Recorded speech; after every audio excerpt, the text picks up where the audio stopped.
Hey guys, let's go shopping.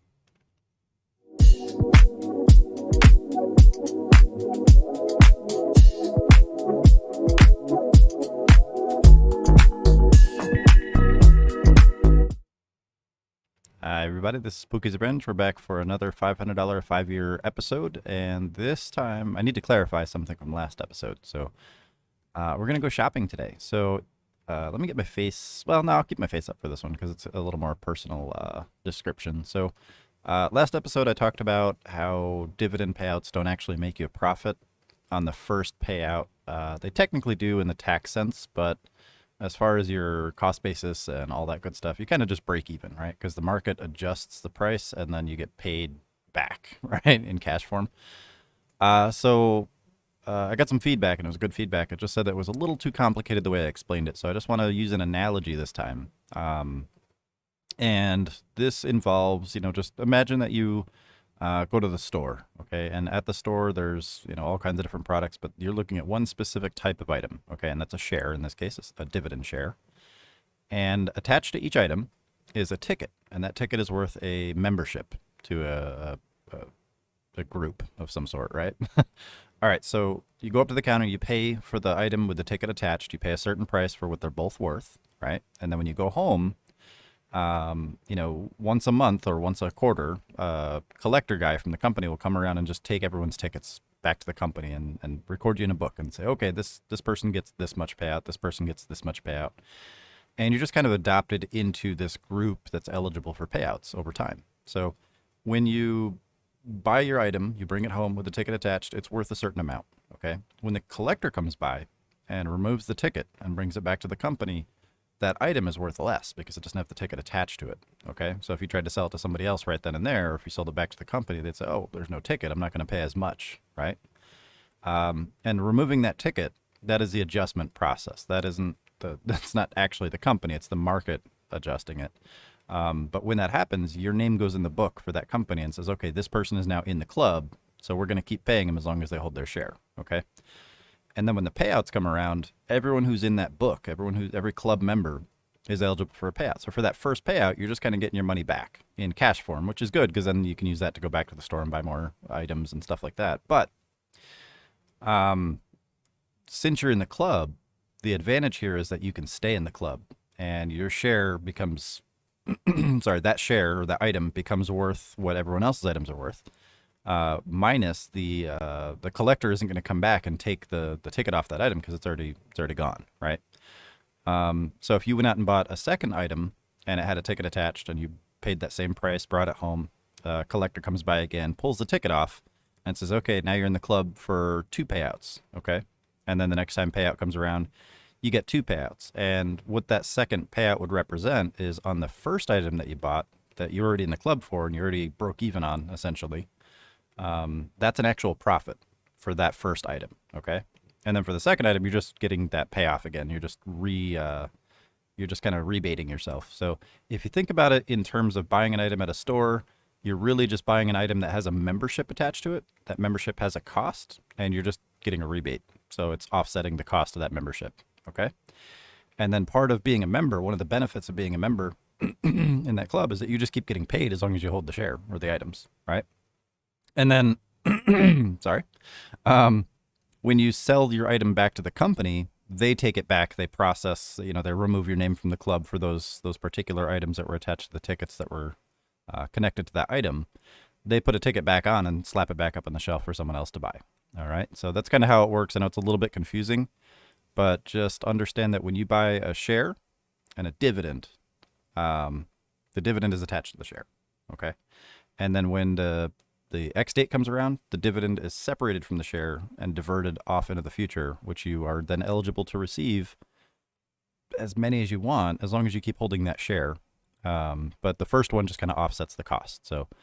Or it offsets the adjustment, I'm sorry. And I'm kind of stumbling a little bit here. If more explanation is needed, I'm more than happy to spend some time and make some visual aids and stuff like that. But I'm trying to make this as simple as possible without getting too hung up on this one specific topic. Because I know it is a little bit complicated, but I just don't want anyone to feel like they're not making a profit just because they're holding dividend shares and be like, oh, now my position is down, but I'm getting cash, right? What does that mean? It just means that you're converting a portion of the share that you bought into cash later on.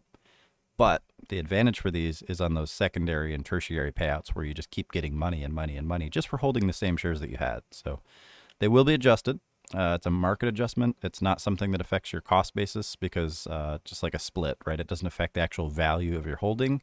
It just transfers some portion of it into some other state, right? So in the case of a dividend adjustment, you're taking your share and your dividend that are connected and you're removing the dividend payment for the payout date. And then your net value doesn't change. It's just your share P&L will be reduced. And then on future adjustments, the market, in most cases, your broker should just represent that you're just not adjusted, right? Because that adjustment doesn't apply to that share once you've already had that ticket pulled off of it, right? So on future adjustments, your share P&L should not change, okay? If it does, it's probably just some weird broker thing about how they represent it. But shares are only adjusted one time, okay? They're a direct reflection of the market. And whether or not the piece of that dividend is taken out of the share position and put into cash later, which only happens once. Okay, so you do that once, and then you're in the club. You get paid just for being in the club. It's pretty awesome. And then the share P&L is just treated separately. Okay, so hopefully that makes sense. And let's just dig in really quick. I'm going to get my face and my other face out of the way. And I just want to dig into the portfolio here really quick. You can see we're up. 2005, it's not a lot. I have taken a little bit of riskier activity recently, but it's fine because I don't care, right? I have that stable foundation that's just going to keep building and building. So we can see right here for dividends receivable, it's $18.27. That's almost 1% of my portfolio, and I haven't had to do anything for these positions. These are just special dividends, quarter dividends, and then supplementary regular dividends. So you can see like Tesla obviously is the big one here. $12.68, and that's just because I have 22 shares, right? So it's not a huge dividend, but I have a good quantity of shares, and it's adding up nicely. Clip will be the next one. That's the next bigger dividend, and I have 18 shares of those for a total invest of around $300. So that one's pretty good. It's not, the stablest, but it is a nice high yield ETF. They both are. And that's it's good, right? I got about $300 out of $2,000 in this one. So I'm not just full porting this. You could say I'm also getting 77 cents from O. I have 3 shares there. So it's about 26 cents each on that. So not bad. It's just nice, stable income. I don't have to think about it. That pairs nicely with Kim, which is 36 cents. That's, just over $1, right? For not doing anything, just for owning shares. I don't look at the P&L of the chart. If I look down here and say, oh, Tesla's down $26, that's insane. I've already made more than that off of this stock, so I don't really care. And it's that kind of mindset that is okay, right? If it's something that I'm going to sell, like SGA here, for example, this is a one-time special dividend. I don't want this to go super far down because then that means I'm not net profitable, okay? So for these special dividends, I want to treat them a little bit differently. I want to trade the share P&L as well as the dividend payout because I don't want the share P&L to sell for a loss and then the dividend to not be able to outperform that, so I don't at least break even, right? Because when that adjustment comes in, the share P&L will be reduced by the amount of the dividend, and when I get paid the dividend back, it needs to offset. It needs to be profitable, or I could just take the loss and use that on my taxes. I don't really care either way, but if I want to continue to grow and I'm trading special dividends, I need to trade those effectively. If I'm not trading special dividends and I'm just holding and amassing shares and dividend payouts for the more consistent stuff like JP Morgan, Schwab, Clip, Johnson & Johnson, and Tesla, for example, or maybe you have a Vanguard ETF or Microsoft or one of the bigger names like IBM, those you're not really selling, so you don't really care too much about the share P&L. You really only care about your cost basis being reduced over time, but that kind of takes care of itself as long as you are dollar cost averaging appropriately and you're holding the shares and not, selling them and then rebuying them and all that good stuff. So there is an advantage to just holding shares, right? You don't need to even trade the special dividend stuff if you're not sure or if you can't recover these positions. Like let's say if I look at HTHT, for example, let me just kick down to HTHT here. This is a 93-cent dividend and it's currently down $1.35, right? Do I care about that? No, because I personally know that I can recover this position if I need to. but it also isn't even to the ex-div date yet. So I can always add another piece down here, collect 2 times the dividend payout, sell at a lower cost as soon as it pops up, and be done with it.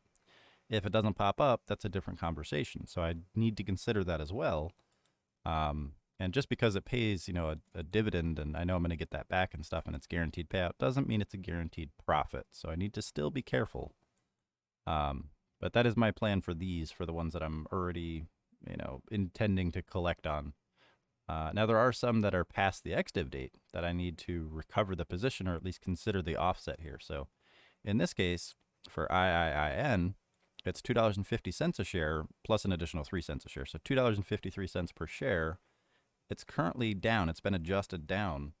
And the share is currently worth negative 153. So I'm sitting around $1 profit if I sell this right now, right? And you might say, well, what the hell? It's negative 153. How do you make a profit on that? And that's because a portion of this, $2.53 of this share, has been deferred as a cash payout. So realistically, I've gone up $1 on the share price. So if this adjustment didn't happen, I would be up here plus $1.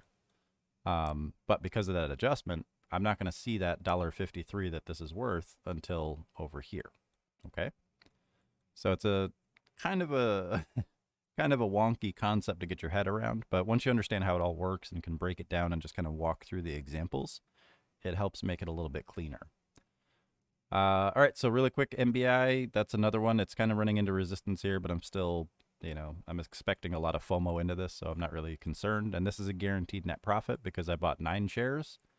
I've sold 8 over the course of the run, and the amount of profit that I've already secured is greater than the share price.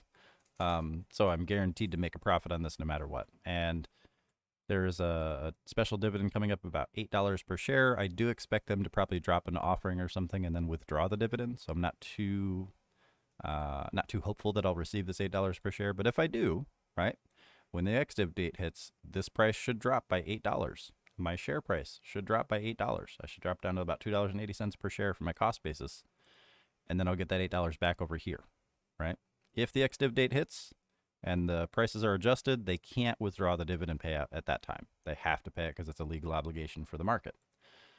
They could drop it any time before then, though. And then it's just sell off, and I don't care because I'm net profitable either way. So that's the only reason I'm still holding this. If you're just trading the share P&L and you wanted to just lock those profits and not hold through the adjustment, this is as good a time as any, in my opinion. This is a higher risk one. All right, SGA is another one. This one has a $2 per share dividend payout, and it's about a $20 stock. So this is pretty high risk as well because it's a 10% dividend payout. So we just kind of need to be mindful of those when they occur. And I can't remember exactly which one it was. One of the Rags to Riches members shared, I think it was Friday. There was a dollar stock with a 35-cent payout. Like, that is too good to be true. And I believe it was just because they were trying to regain compliance so they could drop an offering before they get delisted or do a split. So you always got to do your research on these and make sure that they're strong companies if you're going to trade them. And if they're not strong companies, you need to have a plan for how you're going to trade the shares. Okay. So for this one, my current cost basis is $22.93, and you can see I only have 1 share in these, right? I've got hundreds of dollars in the more stable ones like JP Morgan, Schwab, Johnson & Johnson. I have $461 in that. Tesla, I have $245 in that. But I'm only buying 1 share of these more speculative ones for the special dividends because they're higher risk. Okay. You don't want to put your entire portfolio into something like this that's up, 30%, and then you potentially sell off. So this one has $2 per share dividends. So on the ex-div date, this cost basis will drop down to $20.93. It will be the adjusted price. And then on January 12th, so next year, I'll get the cash payout. Now, this time of year affects taxes, so we need to be considerate of that as well. So if I have an adjustment here, right, before the end of the year, and I sell the share for a loss, I can claim that on the taxes that come up, before next April 15th, as a realized loss. I can count that towards my capital gains, my ordinary income, all that good stuff, right? However, next year, 2025, the year after that, the year after 2024, I will then have to claim this dividend payout as a profit. So I can't, use the offset here to offset this payout that I haven't received yet because of the turn of the year. So I'll have to use this for other offsets if I sell it for a loss. If I don't sell it for a loss and I wait till after January, after the turn of the year, and then I sell for a loss or a profit, then I'll have that tax burden on the 2025 taxes, the ones that I file in 25 for 2024. All right. So just kind of be mindful this time of year, especially if you're doing bigger transactions. Like if I were to sell Tesla, for example, it's only $245. I don't really care, but it is currently unrealized negative 2656. If I were to try to realize that loss before the end of the year and then collect a January payout, I don't know exactly how what the ex-div dates and all that are, but if that were the case, similar to this loss could be claimed on 2023's taxes, but the payout would have to be claimed on 2024's taxes. So just something to keep in mind. It's not the end of the world. And if you're on a smaller account or using smaller amounts, it's not a big deal.